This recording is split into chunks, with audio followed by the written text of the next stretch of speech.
आऊज़ बिल्लाहि मिनश्शैतानिर्रजीम बिस्मिल्लाहिर्रहमानिर्रहीम। शुरू अल्लाह के नाम से जो बड़ा मेहरबान और नहायत रहम वाला है।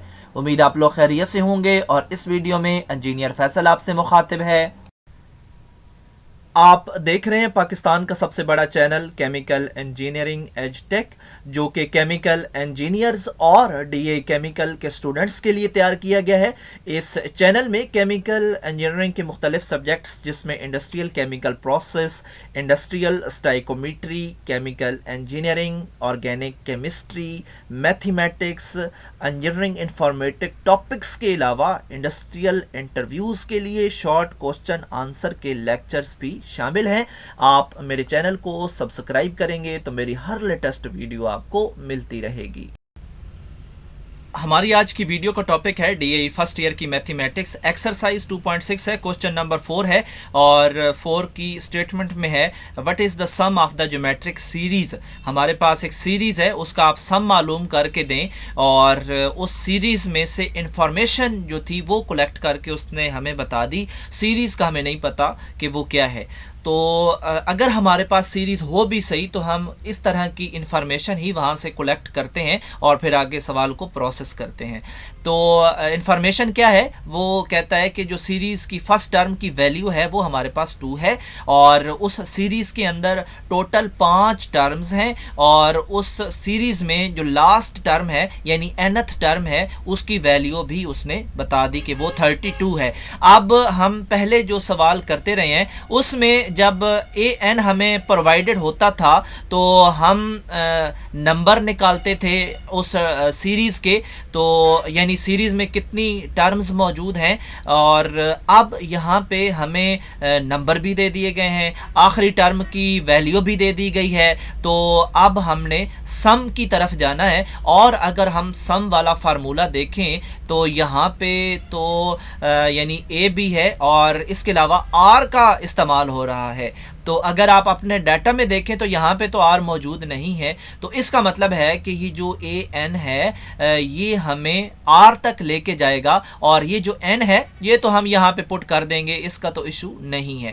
तो यहाँ पे हम इस आर को हासिल करने के लिए यहाँ पे हम ये फार्मूला इस्तेमाल करेंगे और जो ए एन है अगर इसकी जगह 32 पुट कर दिया जाए और ए की वैल्यू यहाँ पे पुट कर दी जाए तो ऑफ कोर्स जो आर है वो ही बच जाएगा और जो यहाँ पे ए है इसकी वैल्यू यहाँ पे 2 पुट कर दी गई है और इस वैल्यू को हम यहाँ से हटाएंगे, डिवाइड करेंगे दोनों तरफ जाके, इस तरफ ख़त्म हो जाएगा और यहाँ पे आर की वैल्यू 4 बच जाएगी क्योंकि एन अब जो 5 उसने दिया है वो पुट हो चुका है और क्योंकि ये नंबर है तो यहाँ पे नंबर ही पुट होता है। अब हमें इसकी वैल्यू जो है वो 4 मिल गई।